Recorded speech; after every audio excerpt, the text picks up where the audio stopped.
Hello, and thank you for showing interest in HRM Planning Application 2025-01427. This presentation will provide additional information about Halifax Regional Municipality's planning process and the rezoning that has been proposed for 13 Pinewood Drive in Dartmouth. Before we begin, we would like to acknowledge that we are in Mi'kma'ki, the ancestral and traditional lands of the Mi'kmaq people. HRM acknowledges the peace and friendship treaties signed in this territory and recognizes that we are all treaty people. We would also like to affirm that we are in the decade for people of African descent. African Nova Scotians are a distinct founding people in our community who have been a key part of Nova Scotian culture and history. We acknowledge that African teachings, strength, and perseverance continue to challenge and inspire our community. The purpose of this public consultation is information sharing, for HRM staff and the applicant to share information with you about the proposal, but more importantly for you, the public, to comment and share your feedback with us. Please note that the feedback provided will inform the process and will form part of the public record. A summary of the responses received will be included in the staff report to the Regional Centre Community Council. No decisions about the proposal will be made at this stage. What is my role in all this?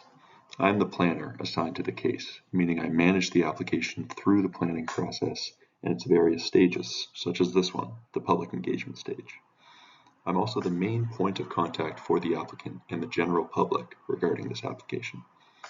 Lastly, I draft reports, negotiate with the applicant, and make a recommendation to council for their consideration on whether to approve or refuse the application. Now, a bit about this development proposal. The applicant for this case is 360 CAD Services, and they are seeking permission to rezone the parcel at 13 Pinewood Drive, Dartmouth, to the Cluster Housing 1 zone. The purpose of the rezoning is to construct up to 4 residential buildings, each containing up to 6 residential dwelling units, for a total limit of 24 units on the parcel. A preliminary rendering has been included on the right, and a site plan prepared by the applicant will be shared later in this presentation. It shall be noted that while this application includes a proposal, should the site be rezoned to the Cluster Housing 1 zone, any use permitted in that zone could occur. An approval of the request to rezone does not include an approval of any proposal. A permit would need to be requested and all zone requirements met before development and construction permits could be issued.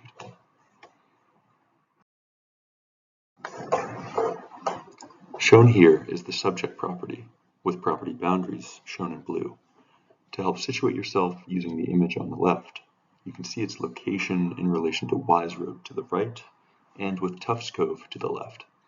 It is a large site, approximately 18,000 square feet in size, and has approximately 25 feet of frontage on Pinewood Drive. The applicant is requesting to rezone the lot at 13 Pinewood Drive to the CH1 or Cluster Housing 1 zone under the Regional Centre Land Use Bylaw. This zone permits up to 4 main buildings on the lot, each containing up to 6 units. The maximum number of dwelling units that can be built on a CH1 lot is 24. Limitations on the height or total lot coverage of the buildings does not change as a result of rezoning from Established Residential 3 to Cluster Housing 1. The bylaw requires that landscaping is provided, as well as a minimum amount of outdoor amenity space and bicycle parking. Vehicle parking is optional, but not required in the Cluster Housing 1 zone.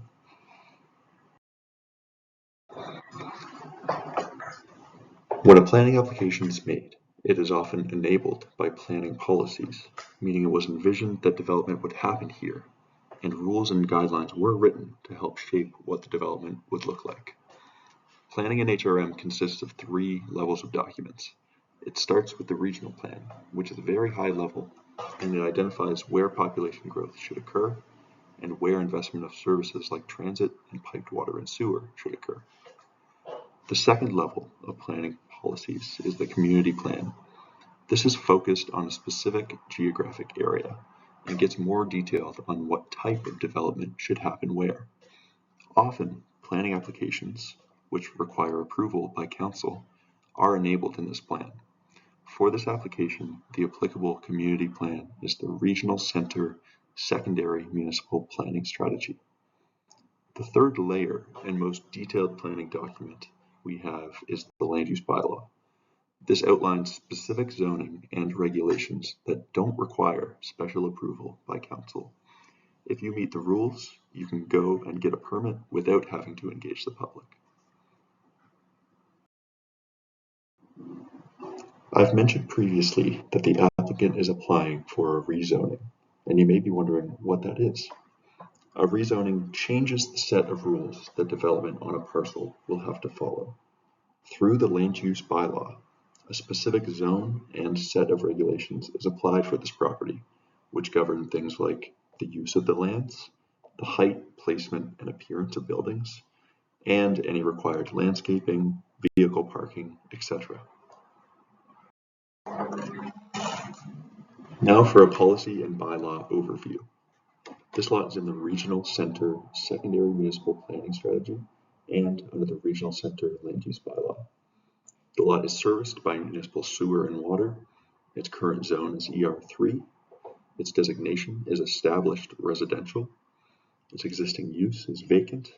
And enabling policy for rezoning is policy E4 and policy IM5. Policy E4 directs council to consider the following when rezoning to CH1 or CH2. The development of low-density dwellings does not negatively impact neighborhood connectivity. The cluster housing is shown to make more efficient use of irregularly shaped lots, and the lot may otherwise be difficult to develop under the ER2 or ER3 zoning. Policy IM5 in the Regional Center Secondary Municipal Planning Strategy allows council to consider rezoning requests between zones that are both in the broader established residential designation. Both the ER3 and CH1 zones are part of the established residential designation.